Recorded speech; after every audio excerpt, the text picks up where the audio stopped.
आज आप सभी के सामने है आकाश परनवाल जी। और आप सभी लोग जो कि पीजीटी की तैयारी कर रहे हैं सभी इनके नाम से परिचित होंगे। 2021 पीजीटी उत्तर प्रदेश के टॉपर रहे हैं। तो पहला इनको जो है मेरा सवाल के पहले मैं इनको ढेर सारी शुभकामनाएं दूंगा कि इन्होंने पीजीटी टॉप किया। और उसके बाद मेरा पहला सवाल ये है कि पीजीटी में सिलेक्शन होना तो एक सामान्य बात है, लेकिन पीजीटी में रैंक 1 लाना ये खास बात है। तो ये जो जर्नी है इसी पे पूरी चर्चा होगी आकाश जी के साथ। और पहला इसमें सवाल है कि तैयारी कैसे किया जाए। तो जैसा कि मैंने आप सभी से ये पूछा हुआ था कि कौन कौन से सवाल इनसे किए जाएं जो कि आप सभी के लिए, आपकी तैयारी के लिए यूजफुल रहेंगे, हेल्पफुल रहेंगे। तो पहला सवाल है कि तैयारी कैसे किया जाए। आकाश जी आपको बताएंगे कि कैसे तैयारी करें कि पीजीटी में जो है रैंक 1 लाए। सबसे पहले तो सभी मित्रों को सबसे पहले नमस्कार। और जैसा सर ने कहा कि रैंक 1 कैसे लाएं या टॉपर कैसे बने, तो ये कोई मुझे लगता है कि 5-6 महीने की मेहनत नहीं, ये सतत प्रयास हम लोगों का रहता है। किसी भी परीक्षा को लेकर हम कैसे रणनीति बनाते हैं। और खासतौर पे आजकल जो मैं अपने साथियों को देखता हूँ तो सब लोगों की आदत ये है कि हम लोग 2 नाव की सवारी करते हैं। एक पैर इधर है, दूसरा पैर इधर है कि इसमें भी हो जाए तो अच्छा है और इसमें हो जाए तो बहुत अच्छा। सबसे पहले तैयारी बहुत टारगेटेड हम लोग को करनी चाहिए। और जहां तक मेरी बात रही कि सर ने कहा कि टॉपर हम लोग जो है कैसे बने, तो जर्नी बहुत कह सकते हैं आप लंबी रही है। नवंबर 2017 में मैं पहली बार नेट हुआ, जुलाई में, तो जुलाई 2018 में मैं नेट हुआ, दिसंबर 18 का नेट, और फिर तब जाके कहीं जून 2019 में सर मेरा जेआरएफ। बहुत संघर्ष रहा और बार बार जेआरएफ 1-2 क्वेश्चन से रह जाता। अभी मैं इस पे क्रॉस क्वेश्चन करूंगा, आप पहले बताइए। तो जेआरएफ 1-2 क्वेश्चन से हर बार रह जाता। ऐसा नहीं था कि बहुत कम, जनरल कैटेगरी की कट ऑफ आप समझते हैं तो बहुत आई जाती है। और भगवान की दया से किसी तरह से मैं मानता हूँ कि ये जेआरएफ जो है हुआ था। बाद में भी हम लोगों ने जैसे एमपी असिस्टेंट प्रोफेसर दिया, वहां पे 2-3 क्वेश्चन से मैं बाहर हुआ। हरियाणा मैंने दिया था, वहां मैंने 100 में 88 क्वेश्चन सही किए। वहां इंटरव्यू में मुझे 12.5 में, हरियाणा में थोड़ा भेदभाव चलता है, तो उन्होंने मुझे 505 नंबर दिए थे और इस वजह से मैं बाहर हुआ। फिर मैंने दिल्ली पीजीटी भी दिया था। आप सबको भी दिल्ली पीजीटी देना चाहिए क्योंकि बहुत ओपन एग्जाम है। 4th फर्स्ट क्लास है, अगर आपका है तो आप उसके लिए अप्लाई कर सकते हैं। बीएड वो बाद में करने के लिए आपको अवसर देते हैं। वहाँ पे भी सर 7 सीटें थी और उसमें मेरी सेकेंड वेटिंग जनरल कैटेगरी। उसका कारण ये था कि 2 सीटें जो है पीएच के कारण, जनरल कैटेगरी में सिर्फ 5 सीटें बची थी। एक पहली वेटिंग के अरुण विजय सिंह थे, सेम हम लोग की मार्क्स सेम थे 192.17। लेकिन इंटरेस्टिंग ये था कि वो एज में मुझसे ज्यादा थे तो इसलिए उनका वेटेज था, उनको वो भी पहली वेटिंग में थे और मैं दूसरी वेटिंग। उसके बाद ये पीजीटी का एग्जाम हुआ अगस्त 17 में और रिजल्ट आपके सामने। तैयारी वाला लेवल मेंटेन, एक तैयारी का लेवल कंटिन्यू मेंटेन रहा। तो इसलिए ये नहीं है कि टॉपर 1 दिन में या 6 महीने साल भर में, एक कंटिन्यू। और मुझे मेरा मानना अपना है कि कोई भी टॉप कर सकता है।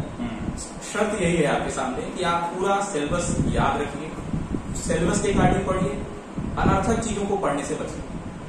अब मेरा एक क्रॉस क्वेश्चन है, जैसा कि आपने बताया कि आपने यूजीसी नेट 3-4 बार पास किया, जेआरएफ पास किया।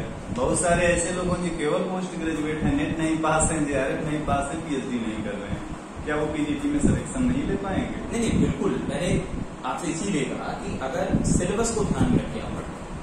बहुत सारे एस्पिरेंट्स जो मुझे फोन करते हैं वो कहते हैं कि सर मैंने जिंगन पूरा पढ़ लिया है, मैंने औजा पूरी पढ़ ली है, मैंने लाल पूरी पढ़ ली। बिल्कुल नहीं, मैं ऐसी सलाह बिल्कुल नहीं देता हूँ कि आप पूरी किताब पढ़िए। मेरा अपना मानना है जो सिलेबस है आप सिलेबस सामने रखिए। एक जैसे रणनीति तैयारी क्या है, एकदम हम लोग, मैं अपने भाषा में बोलता हूँ कि एकदम गधे की तरह नहीं पढ़ना है। वही पढ़िए जो एग्जाम में पूछा जा रहा है। आप उसके लिए सिलेबस देखेंगे, आप उसके लिए जो ओल्ड एग्जाम्स में उनके आप पेपर देखेंगे, आपको आइडिया लगने लगता है कि सवाल कहाँ से पूछे जाए और सवाल की प्रकृति क्या है। तो अगर कोई भी व्यक्ति 6 महीने 8 महीने की तैयारी मेरे लिए, मेरा नेट जेआरएफ वाले नहीं है उनको बिल्कुल डिमोटिवेट नहीं होना। नहीं, बिल्कुल नहीं, बिल्कुल मैंने ये कहा ही वीडियो में, मैंने ये कहा कि जैसे टॉपर होना और एक सतत लगातार हम लोग प्रयास करें, धैर्य बनाए रखें जीवन में। बहुत सारे लोग 2021 में असफल हुए होंगे, मैं उनके लिए भी कह रहा हूँ कि आप धैर्य बनाए रखिए और सफलता आपको निश्चित मिलेगी। अगला सवाल है कि बहुत सारे लोगों ने पूछा कि ये पूछ के बताइए कि आकाश सर ने तैयारी कैसे किया था, तो बताइए अपने तैयारी के बारे में, क्या तरीका अपनाए थे स्पेशली यूपी पीजीटी के लिए, क्योंकि पहले जो भी दिए हुए DSSP हरियाणा असिस्टेंट प्रोफेसर वो सब साइड में रखे, यूपी पीजीटी कैसे पढ़े थे इसको बताओ थोड़ा डिटेल में। देखिए, यूपी पीजीटी की जब हमने तैयारी शुरू तो फार्म पड़े दिसंबर के आसपास, और एक तरह से मान लीजिए कि मेन फोकस तैयारी वहीं से शुरू हुई। पहला काम सिलेबस हम लोग अपनी दीवार पे जैसे बोर्ड पे लगाते हैं कि भाई ये पूरा सिलेबस है, और पूरी तैयारी इसी के इर्द गिर्द होनी चाहिए पूरा। हाँ, सिलेबस के अकॉर्डिंग मैंने बुक्स खोली, बुक्स में मैंने वो चीजें हाईलाइट की जहां पे मुझे वो सारे मैटर मिले। किसी की भी बुक्स हो, मैं हमेशा बुक्स के लिए कहता हूँ जो सबसे आसान लगेगा आप वही किताब पढ़िए। जबरदस्ती ये नहीं है कि फलाने ने कहा है कि ये वाली किताब पढ़ना जरूरी है, बिल्कुल नहीं। जहाँ बहुत आसान भाषा में बहुत अच्छे से समझ में आए आप वहां पे पढ़िए। मैंने पूरा सिलेबस दीवार पे लगाया, सिलेबस वाइज मैंने एक एक टॉपिक को लेकर पढ़ाई की, उनके मैंने शॉर्ट नोट्स बनाए, और जब सारी चीजें मेरी कंप्लीट हो गई तो मैंने कहा कि यार ये चीजें तो हो गई हैं।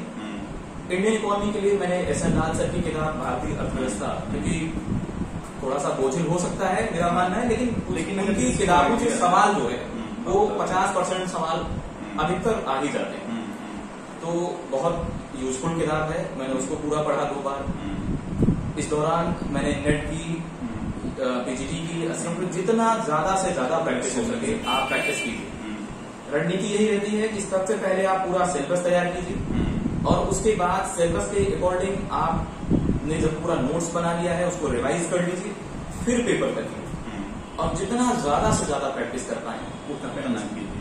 अगला सवाल ये है, बहुत सारे लोग ये भी पूछते हैं, इस बात को लेकर कंफ्यूज रहते हैं किन किताबों को पढ़ें और किन को ना पढ़ें, तो इसका जवाब तो लगभग मिल गया है कि किताब वही पढ़ें जो बेहतर लगे। किताब वो पढ़िए जो आपको आसानी से समझ में। ये नहीं है कि मैंने पहले ही कहा कि किसी और जब ये पता रहे कि हमको पढ़ना क्या क्या, किसी भी किताब से पढ़ किसी भी किताब से, बस मैं वही बार बार बोलता हूँ। किसी ने मुझे फोन किया, उसने कहा कि मैंने सर आहूजा पढ़ ली, मैंने जिंगम पढ़ ली, रोहित सर का कहना है कि SN लाल को भी पढ़ना। मैंने कहा नहीं, मेरा ये मानना नहीं है। अगर आप SN लाल सर की किताब आसान भाषा में आप पढ़ना चाहें, आसानी से समझ में अच्छा ये है कि उनमें बिल्कुल पीजीटी के बराबर सिलेबस, बिल्कुल HL आहूजा हो और ML जिंगम हो, थोड़ा ज्यादा लिखते हैं, नेट के सिलेबस का लिखते हैं, बिल्कुल कंटेंट उनमें ज्यादा है। और बार बार मैं बोलता हूँ, अगर आप सिलेबस देख के पढ़ेंगे, सीमित पढ़ेंगे, तो याद रखना आसान है किसी भी बुक से पढ़े, है ना। अब एक बहुत फेमस सवाल आजकल का है, क्या पीजीटी की तैयारी के लिए घटना चक्र, युग ये जैसी किताबें ही विकल्प हैं?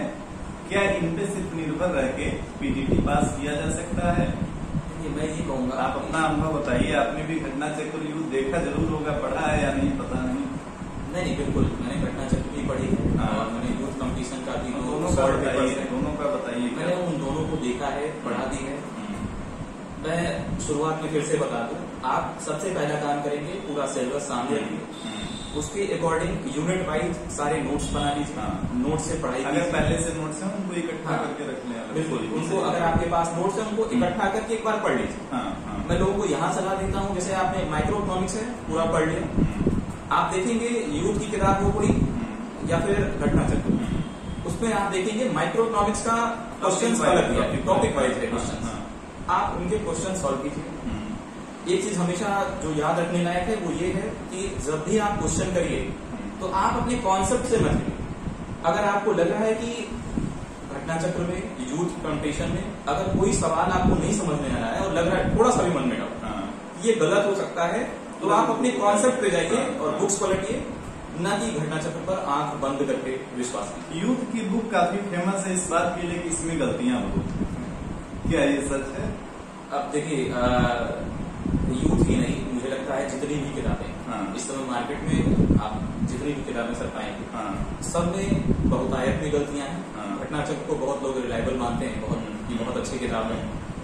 मैंने घटना चक्र को वो फोन भी किया था, मुझे लगता है मैंने तो उसको 25 गलतियां उसमें बताई, आप उनके फ्रंट पेज पे आप 5 नंबर का सवाल देखिए, पहले पेज पे वो गलत। हालांकि इस बार वाले एडिशन में उसको सही कर दिए। मैंने उसका कारण है सही करने क्योंकि मैंने उनको मतलब सारे सवाल भेजे थे। और एक चीज यकीन मानिए, अगर आप सवाल गलत पढ़ रहे हैं, आप कितना भी नॉलेजफुल, कितना भी आपके पास नॉलेज है, कई बार एग्जाम टाइम में आप बहक जाते हैं। और मेरे साथ खुद हुआ है। एक सवाल है जैसे सर एलम को लेके, एलम कर्व की जो लाइन होती है, यानी एलम कर्व कैसा हो सकता है, उसको लेके उन्होंने माना है ये धनात्मक होता है, जबकि उसमें है अलग अलग सीमाओं में अलग अलग की स्थिति। ये सेम सवाल पूछा है मुझे लगता है हायर में, असम, और वहां मैं गलत करके चला आया हूँ, जबकि मैंने उसको वहां पे सही कराया। तो अगर आप गलत चीजें पढ़ेंगे निश्चित रूप से आप गलती करेंगे। सोर्स अच्छा होना चाहिए, सोर्स आपका अच्छा होना चाहिए। और बार बार मैं बोलता हूँ कि अगर कोई क्वेश्चन में डाउट है तो सर का मंच है अरसास मंच टेलीग्राम पे, आप वहाँ क्वेश्चन पोस्ट कीजिए। आप वहाँ पे क्वेश्चन पोस्ट कीजिए, बहुत सारे लोगों के अलग अलग जवाब आएंगे, अलग अलग सोल्यूशंस के साथ आते हैं। टाइम मिलेगा तो आकाश जी का भी जवाब आएगा। क्योंकि नौकरी के साथ जिम्मेदारियां बढ़ जाती हैं, तो सभी का एक टाइम पे जवाब दे पाना थोड़ा सा मुश्किल हो जाता है, तो टाइम मिलने पे ये पॉसिबल होता है। तो ये हो गई घटना चक्र और यूथ की कहानी। अगला एक अच्छा सा सवाल है कि सेल्फ मेड नोट्स कितना आवश्यक? देखिए, सेल्फ मेड नोट्स जो है, मैंने शुरू में ही कहा कि ये बहुत जरूरी है, क्योंकि जितना लिखेंगे आप उतना ज्यादा याद करने की और उसके दिमाग में, मस्तिष्क में ठहरने की उनकी क्षमता जो है, मतलब सवालों की क्षमता, सिद्धांतों की क्षमता बढ़ती है। मैंने खुद जिस भी एग्जाम की तैयारी की हो, हमेशा अपने खुद के नोट्स बनाए। किसी के दूसरे के नोट्स बिल्कुल मत मानिए, उनसे आपको कोई हेल्प नहीं मिलने वाली। हमेशा अपने नोट्स खुद बनाइए, रिवाइज कीजिए, और यकीन मानिए कि अगर आप एक बार नहीं, अगर आप 2 बार 3 बार रिवाइज करेंगे, आप अपने नोट्स में गलतियां पाएंगे। आपको लगेगा यहाँ ये चीज हमने गलत कर दी है, ये चीज कॉन्सेप्चुअल एरर है। और उस नोट्स में हमेशा एक स्पेस बना के कि एड ऑन का मतलब ये कि कुछ भी अगर लगता है सवाल ये पूछा गया है, आपके नोट्स में नहीं है, कोई भी सिद्धांत ऐसा पूछा गया और उससे संबंधित फैक्चुअल इंफॉर्मेशन हो या कोई बात आपके नोट्स में नहीं है, तो आप उसको इंक्लूड कर सकते हैं। कितना स्पेस आप बना देंगे। अब एक सवाल ये है, जैसे आज जब ये वीडियो रिकॉर्ड किया जा रहा है, अब से लेके एक अनुमान लगा सकते हैं कि लगभग 2 महीने का टाइम है यूपी पीजीटी की परीक्षा में, 60 दिन। क्या इन 60 दिनों में ऐसे लोग जो कि तैयारी अभी बहुत अपने संतुष्टिजनक स्तर पे नहीं पहुंचा पाए हैं, क्या इन 60 दिनों में कर सकते हैं? क्या 60 दिन पर्याप्त होते हैं पीजीटी की तैयारी के लिए? और ये मानकर चलते हैं हम लोग कि जैसे इकोनॉमिक्स है, उसको कभी ना कभी आदमी ग्रेजुएशन में पढ़ा होता है, पोस्ट ग्रेजुएशन में। बहुत सारे ऐसे लोग हैं जो कि यूजीसी की तैयारी करते हैं, वहां भी पढ़े होंगे। बहुत सारे साथी ऐसे हैं जो 2021 के पीजीटी में इंटरव्यू दिए हैं, है ना? तो अभी जो 60 दिन है, ये कितना उपयोगी रहेगा, या 60 दिन में किया जा सकता है कि नहीं? देखिए, इसमें 2 चीजें मैं बोलूंगा। एक तो मैं फिर से वही जाऊंगा, आपने जो भी नोट्स पूर्व में बनाए, और अगर नहीं बनाए हैं तो आप किसी दूसरे की नोट्स की इस समय सहायता ले सकते हैं, क्योंकि आपके पास समय कम लगेगा। थोड़ा सा टाइम टेक, नोट्स लिखना टाइम टेकिंग। आप दूसरे के नोट्स से अगर पढ़ पाए तो आप उनसे पढ़िए। और एक होता है जैसे 60 दिन है आपके पास, आप उसमें फिक्स कीजिए कि 5 दिन तो आप कहीं ना कहीं खराब करेंगे। हो सकता है हेल्थ इश्यू हो, बहुत सारी चीजें हो सकती है। आपके पास 55 डेज बचे, उसमें से 15 दिन आप केवल प्रैक्टिस के लिए निकालें। अब आपके पास कितने दिन बचे? अब आपके पास बचे हैं केवल 30 दिन। और उस 30 दिन में आप हर यूनिट को उसकी एक तरह से कितना उसमें कंटेंट है, उस कंटेंट के हिसाब से टाइम बांट दीजिए, उसके हिसाब से उसकी तैयारी कीजिए। मुझे लगता है कि सबसे ज्यादा अगर कोई चीज अगर आपको अफेक्ट करती है इस दौरान, तो वो एक ही चीज अफेक्ट करती है कि आप अपनी तैयारी में चीजों को किस तरह से इंपॉर्टेंस देके आगे बढ़ रहे हैं। महत्वपूर्ण, जैसे बहुत सारे एग्जाम ऐसे होते हैं जिसमें हम बिल्कुल समय नहीं दे पाते हैं, लेकिन ये एग्जाम को अगर आपने टारगेट बनाया है तो आपको हमेशा ये चीज याद रखनी पड़ेगी, किस तरह से आप अपने सिलेबस को कम से कम एक बार जरूर पूरा करें, एक बार जरूर पूरा पढ़िए। और जैसे मैंने कहा, ज्यादा से ज्यादा समय देखिए, उसकी प्रैक्टिस की जरूरत है। बिना प्रैक्टिस के अगर आप जाएंगे एग्जाम्स में, तो सबसे ज्यादा एक चीज होती है, लोग बताते हैं कंफ्यूज बहुत होते हैं। सवाल आया एक, उसमें 2 विकल्प थे, तो बिल्कुल आप छांट के अलग देते हो, ये नहीं भाई, ये तो नहीं होगा। लेकिन दो बचते हैं उसमें जो दो बचते हैं सारा सिस्टम उसी में गड़बड़ होता है। हाँ। तो आप उस पर फोकस कीजिए, मिशन नहीं सफलता होगी। एक अगला सवाल है, जो हमारे यहाँ यूपी पीजीटी का सिलेबस है वो देखा जाए तो लगभग 6 पार्ट में बटा हुआ है। Micro trade, public finance, monetary economics, Indian economic, थोड़ा सा स्टैटिक्स है और एक दो टॉपिक ग्रोथ का है। तो अब ये जैसे कि माइक्रो से ज्यादा सवाल आते हैं, तो माइक्रो पे ज्यादा ध्यान देना चाहिए या सभी यूनिट पे बराबर? क्या ऐसा है कि माइक्रो से ही ज्यादा सवाल आएंगे? ये चीज तो मुझे लगता है कि जहाँ पे बहुत पहले क्या होता था, यूजीसी नेट वगैरह में हम लोग करते थे, सिलेबस फिक्स था, वहाँ आज भी लिखा है हर यूनिट से इतने सवाल पूछे, 10 सवाल, पर वो कभी फॉलो नहीं करते हैं। ये मजे की बात है, कभी फॉलो नहीं करते। तो इसीलिए आपको, मुझे जहां तक लगता है, आपको अपनी पूरी तैयारी सारे एंगल्स पे, सारे टॉपिक्स पे, सारे यूनिट्स पे फोकस करके करनी चाहिए। ये नहीं कि पिछली बार माइक्रो से ज्यादा सवाल पूछा है, आप पूरा माइक्रो पढ़ के जाइए, पता चला माइक्रो ना पूछ के आपसे एमए माइक्रो पूछ लिया और अब आपको लग रहा है कि यार ये पूरी रणनीति तो धरी की धरी रह गई। लेकिन थोड़ा सा देखा जाए, जैसे माइक्रो का सिलेबस कम है माइक्रो की तुलना में, तो वहाँ सवाल भी कम बनेंगे। नहीं, इसलिए मैंने वही कहा कि जब आप सिलेबस, जैसे किसी चीज को जब आप सिलेबस देखते हैं, आप उसको वहीं सीमित कर देते हैं कि भाई इतना ही पढ़ना है। जब आपके पास समय नहीं है, मान लीजिए आपके पास, जैसे सर ने कहा 60 दिन में तैयारी करनी है, आप अब क्या करेंगे ना, आप एक एक टॉपिक लीजिए और उस टॉपिक को किताब में खोज खोज के पढ़िए। ये नहीं कि वो मिल गया है पूरा एक इतिहास उसका पढ़ते चलिए, पूरा कहानी बनाइए, बिल्कुल नहीं। एकदम पर्टिकुलर सेम टू सेम, जैसे टॉपिक लिखा है loanable fund theory, interest rate, आप जाइए उसको सीधे सीधे वही थ्योरी पढ़िए, बस किसने दिया है, क्या बातें हैं, बस पढ़िए। विद इन 1 घंटे में मुझे लगता है बहुत सारे लोग ये भी पूछते हैं कि जो सिलेबस है वही पढ़े, उससे बाहर तो सवाल नहीं आएगा। हालांकि एक बार ऐसा देखा गया था, जो 2016 का पीजीटी हुआ था, उसमें कुछ मैथ वाले सवाल बाहर से आए थे सिलेबस से, लेकिन आमतौर पर इसके बारे में क्या राय है? देखिए सर, एक चीज तो ये है, मैं बार बार बोल रहा हूँ कि 125 के 125 हम नहीं सही कर सकते। रैंक 1 भी 114-15 पे रुक जाता है। जैसे अब मेरा रहा कि आप पाएंगे मेरे 114 सवाल से और 4 सवाल मान लीजिए वो तो आयोग के आशीर्वाद से गलत होगा, तो हर बार होता है, तो नहीं तो 118 होते हैं। लेकिन फिर भी मेरा मानना है कि आपको 125 नहीं सही करना। आपको अपना जो एक टारगेट होता है 115, 116, 118, 120, टारगेट मत छोटा करें, टारगेट बड़े रखिए। क्योंकि जब आप टारगेट बड़े रखते हैं तो आप उसका पीछा करने के लिए आप किसी भी हद से गुजरने तैयार है। और जब आप शुरू में ही टारगेट अपने अकॉर्डिंग रखते हैं, नहीं 105, 110 बस इसी तरह से हो जाना है, तो फिर आप बाहर हो जाएंगे। सही बात, ये या तो इंटरव्यू देने का एक्सपीरियंस, बस वो एक्सपीरियंस ही रह जाएगा। अच्छा, एक और बहुत अच्छा सवाल है, बहुत सारे लोग ये मैसेज करते हैं, पूछते हैं कि उन्होंने पढ़ तो सब कुछ लिया है, लेकिन जब वो सवाल सॉल्व करते हैं तो उसमें गलत हो जाता है। इस समस्या को कैसे सॉल्व किया जाए? जैसे आपने कहा कि पढ़ वो सब कुछ, पूरा कंटेंट हमने पढ़ लिया, और जब हम सवाल कर रहे हैं सर तो गलती हो रही है। अर्थशास्त्र मंच जो ग्रुप है, इसमें भी प्राय ऐसे सवाल आते रहते हैं कि पढ़ तो सब कुछ लिए हैं लेकिन सवाल नहीं हो पा रहा है, तो इसको कैसे किया जाएगा? इसमें मेरा हमेशा से मानना है कि गलतियां हम सबसे होती हैं, अगर आपसे भी हो रही है, इसमें कुछ भी नया नहीं।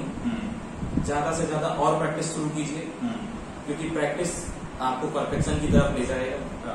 अभी जैसे सर आपने कहा कि गलतियां हो रही, हमने भी बहुत सारा कंटेंट पढ़ा है, उसके बाद भी जैसे मैंने यूजीसी नेट का, मुझे लगता है कम से कम मैंने पूरा पेपर, आप देखेंगे सर, मैंने कम से कम 5 बार उसको सॉल्व किया।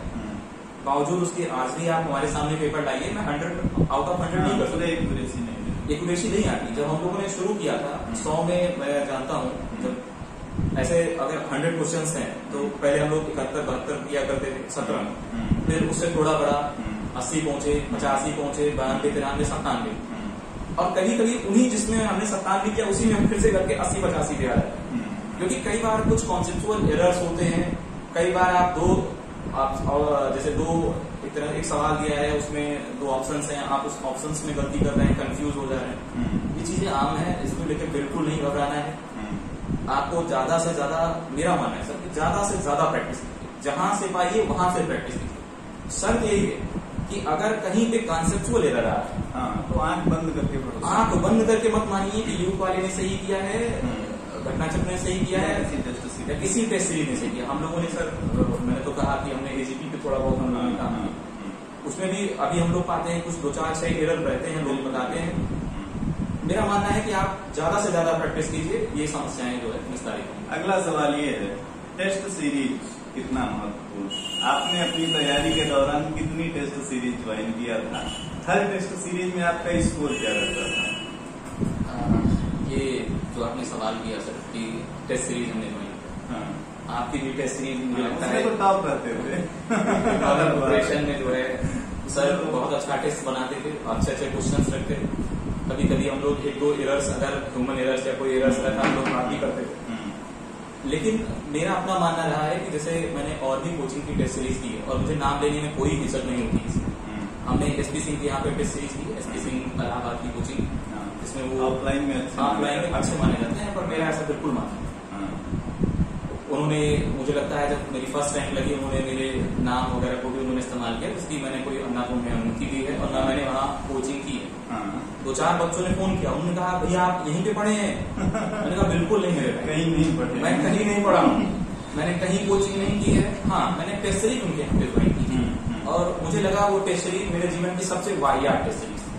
125 में नहीं सर, मुझे इतना दुख हुआ कि इतना अच्छा टीचर और उसकी टेस्ट सीरीज में 125 में 12 गलतियां, 13 गलतियां, 15 गलतियां आए दिन होती थी। हम लोग लगातार उसको भेजते रहते थे कि ये सर यहाँ एरर हुआ, वहाँ एरर हुआ, ये चीज सही नहीं है, ये सवाल सही नहीं है। और जैसे मेरी अपनी रिस्पॉन्सिबिलिटी भी बनती कि मेरे साथ, मैं अपने साथ 4-5 लोगों को और लेके चलता हूँ, मैंने उनको भी टेस्ट सीरीज ज्वाइन कराई, वो मुझे गालियां दे रहे हैं, अरे क्या टेस्ट सीरीज है, अपनी भाषा में बोलते हैं क्या टेस्ट सीरीज है, क्या जो है इतना खर्चा भी कर दो, 50 रुपए टेस्ट का है और एक्यूरेसी नाम की कोई चीज नहीं है। हमने शिकायत भी की थी उनसे, उन्होंने कहा नहीं बहुत विश्वसनीय लोग हैं जो एक टेस्ट सीरीज बना रहे हैं, मुझे हंसी भी आई थी। तो मैंने एक पीजीटी ज्वाइन किया था, बाद में मैंने पीजीटी का भी उनका देखा था, सेम टू सेम है, एक भी सवाल उससे एग्जाम, सर इम्पोर्टेंट ये है एक भी सवाल उससे एग्जाम में आए नहीं। तो इसीलिए अगर आप टेस्ट सीरीज कीजिएगा तो देखिएगा थोड़ा रिलायबल हो और जो आपको बेनिफिट। कितने दिन पहले टेस्ट सीरीज ज्वाइन करना चाहिए? परीक्षा के कितने दिन पहले?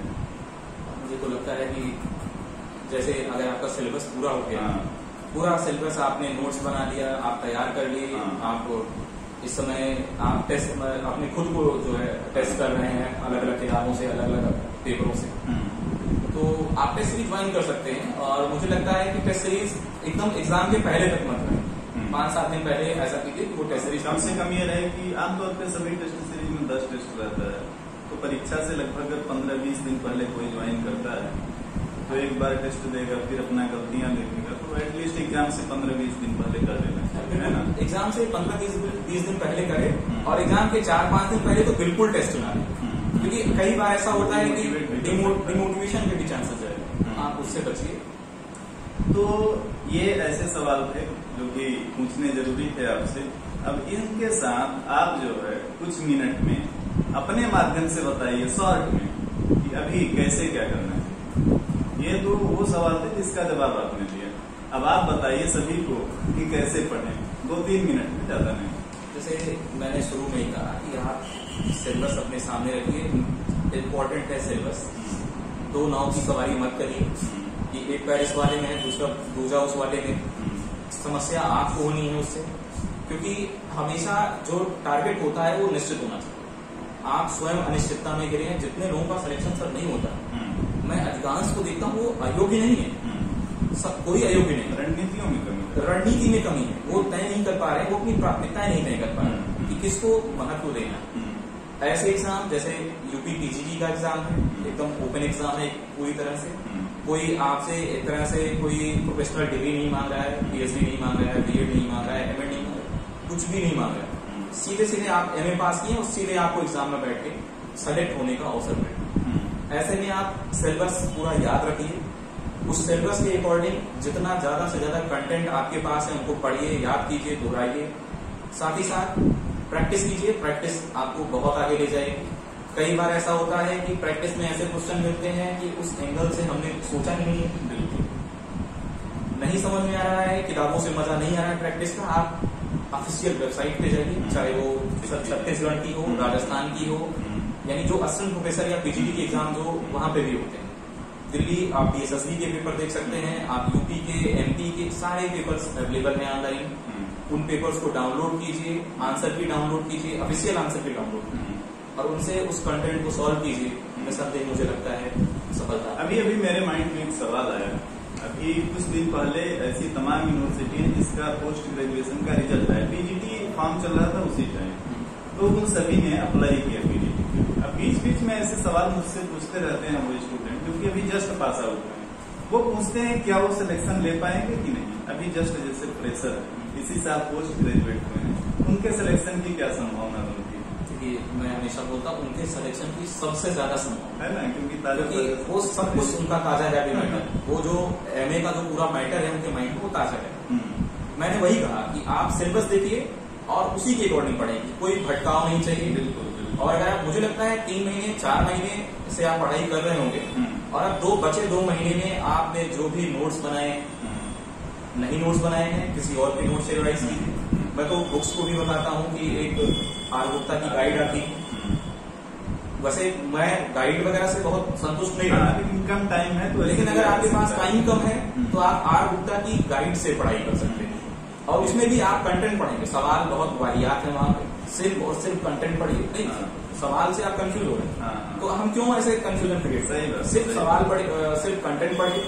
और जब भी आप क्वेश्चंस की प्रैक्टिस कीजिए, आपको चाहिए कि आप जो सोर्स हो आपका वो ऑथेंटिक हो, और अगर सोर्स ऑथेंटिक नहीं है तो आप बार बार, मैं कहता हूँ, आप अपने कॉन्सेप्ट पर ही रहिए और उस किताब में लिखी बात को, सॉल्ट पेपर में लिखी बात को बिल्कुल। तो ये थी यूपी पीजीटी की चर्चा। अब जैसा कि आप सभी को पता है कि आकाश जी इकोनॉमिक्स में जेआरएफ भी रहे हैं, पीएचडी भी कर रहे हैं, तो 2-3 मिनट थोड़ा सा बताइए, इस चैनल के और भी लोग हैं जो कि यूजीसी नेट की तैयारी कर रहे हैं, जेआरएफ बनना चाहते हैं, तो वो 2-3 मिनट में उनको समझाइए कि कैसे वो पढ़े कि उनका नेट जेआरएफ क्लियर हो सके, शॉर्ट में ही सही, थोड़ा कुछ तो गाइड मिले लोगों को। देखिए, नेट जेआरएफ की तैयारी जो लोग कर रहे हैं, मैं उनसे कहूंगा कि सबसे जरूरी चीज है इस एग्जाम में धैर्य, क्योंकि हम लोग भी बहुत अधीर हो जाते थे। जब वही मैंने सर से कहा कि मैंने शुरू में अपना जब बोला कि मैंने नवंबर 2017 का एग्जाम दिया, कट ऑफ 117 है, मेरा 114 सवाल सही है, नहीं सर जेआरएफ नहीं। फिर मैंने जुलाई 18 का दिया, कट ऑफ 99 पर है, मेरा 98 है, मेरा जेआरएफ नहीं हो सकता। दिसंबर 2018 में जाइए, कट ऑफ ऐसा ही कुछ है, फिर मेरा 2 क्वेश्चन से नहीं हुआ, फिर जाके जून में जाके सिलेक्शन हुआ जेआरएफ। तो एक चीज जो मैंने पाई कि जब हम लोग जेआरएफ का एग्जाम दे रहे होते हैं, साथ ही साथ हम अपनी पूरी प्रतिष्ठा गांव पे एक तरह से लगा, बिल्कुल हमको लगता है कि ये वाला एग्जाम, यार बताओ, एक छोटा सा एग्जाम नहीं निकल पा रहा है तो एक सब्जेक्ट है, पर चूंकि प्रश्नों की प्रगति ऐसी है उनकी, उसमें वो लोगों ने थोड़ी कठिनाई भी डाली। और मुझे लगता है कि इकोनॉमिक्स को लेकर जेआरएफ का जो, या नेट जेआरएफ का जो एग्जाम है, वो अपने आप में पूरे देश में सबसे कठिन एग्जाम है। और इसे क्वालिफाई करने के लिए निसंदेह आप, मैंने जैसे कहा, मैं हमेशा एक ही चीज बोलता हूँ, सिलेबस को सबसे आगे रखिए। अगर आपने सिलेबस याद कर लिया तो 20% तैयारी आपकी वहीं पे होगी।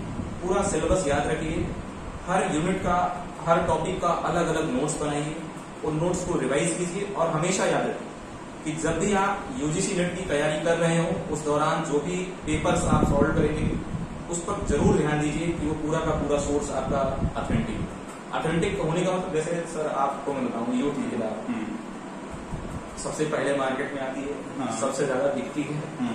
मेरे पास यूथ की सारी किताबें पढ़ी हुई। तो होता ये है, इन लोगों से फॉल्ट कहाँ पे आता है, जैसे पेपर हुआ, आंसर की आई, उसको इन्होंने पब्लिश कर, उन्होंने उसी समय पब्लिश कर दिया, रिवाइज आंसर की उन्होंने नहीं। तो उसकी वजह से एक एरर आता है कि हर बार आप देखेंगे कि 2 सवाल 3 सवालों के उत्तर बदलते हैं। इनकी प्रैक्टिस बुक्स में या इनके सॉल्व पेपर्स में उन सवालों के उत्तर नहीं दिए होते हैं। हम लोगों ने सर एजीपी किताब पर भी, मैंने अभी कहा कि हमने काम किया है, थोड़ी किताब मोटी है, लेकिन अगर आप पढ़ेंगे यूजीसी के लिए काफी अच्छी, तो अगर आप देखेंगे तो हम लोगों ने सर कोशिश किया है कि हर एक क्वेश्चन का सोल्यूशन हम दे सकते। हर एक क्वेश्चन का सोल्यूशन मीन्स, देखो 100% तो मैं नहीं मानूंगा। अच्छा, यूथ वगैरह ये भी करते हैं कि आंसर एक्सप्लेनेशन में वही आंसर लिख देते हैं, बिल्कुल लाइन में, इसीलिए मैंने कहा कि कोई एक्सप्लेनेशन नहीं उनकी किताब में। अब मैंने एक सवाल, एक बहुत अक्सर पूछा जाता है एग्जाम में, मांग की लोड से, कि उसमें Q इज इक्वल टू ऐसे दे दिया 10 into P plus mathematical economics दे दिया। मैं देखता हूँ उसमें वो लिखते हैं मांग की लोड क्या है, कितने प्रकार की होती है, और क्वेश्चन को सॉल्विंग। तो ये विडंबना है। तो इन सब चीजों को हमने सुधारा है। हम लोगों ने जो एजीपी पब्लिकेशन है उसमें बहुत काम किया, बहुत मेहनत किया। हमारा उसमें कोई प्रॉफिट अब नहीं कि हमको मैं कहूँ आप किताब खरीदिए। बहुत सारे बच्चे फोन करते हैं, सर ये वाली किताब सस्ती दिला दीजिए। मैंने कहा भैया हमारा कोई वो नहीं, हमारा जो था काम हमने कर दिया।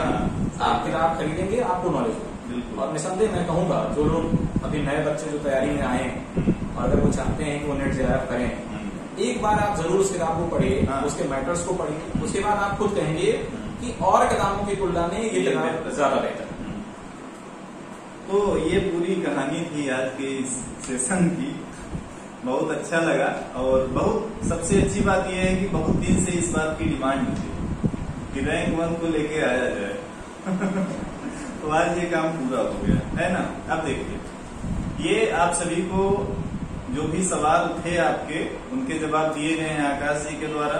इसके बावजूद भी अगर आपका कोई भी सवाल बनता है तो एक जो टेलीग्राम ग्रुप है अर्थशास्त्र मंच, वहां पे ये बिल्कुल सक्रिय हैं। आप वहां पे इनसे क्वेश्चन पूछ सकते हैं अगर आपका कोई इस तरीके का क्वेश्चन है जो इसमें न पूछा गया हो। तो बस इतनी सी बात थी। सभी को एग्जाम की शुभकामनाएं। आकाश जी को धन्यवाद। चलिए।